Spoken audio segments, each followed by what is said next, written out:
લીલાપર ચોકડી પાસે એક હત્યાનો બનાવ બનવા પામેલ છે, જે બનાવની હકીકત એવી છે કે કામે મરણ જનાર ગિરીશભાઈના પિતાજીએ મોરબી તાલુકા પોસ્ટે આગળ ધોરણસરની ફરિયાદ જાહેર કરેલ છે.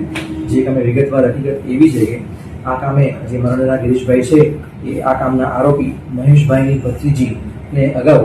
જે મરણ જનાર છે એના મિત્ર સાથે પ્રેમ સંબંધ હોવાનું શક વહેમ હતો ને જે પ્રેમ સંબંધમાં આ કામના મરણ જનાર મદદ કરતા હોવાનું આ કામના આરોપીને શક વહેમ હોવાના કારણે લીલાપર ગામ ખાતે જ્યાં બનાવ બનેલ છે ત્યાં આરોપીઓ અને ફરિયાદીના દીકરા ભેગા થઈ જતા આ આરોપીઓએ ભેગા મળી છરી, લાકડાના ધોકા, પાઇપ, પથ્થર વડે ફરિયાદીના દીકરા ઉપર હુમલો કરી અને તેમને મરણતોલ ઇજા પહોંચાડી મૃત્યુ નિપજાવે. જે સંદર્ભે ધોરણસર ગુનો દાખલ થયેલ હતો. જે કામે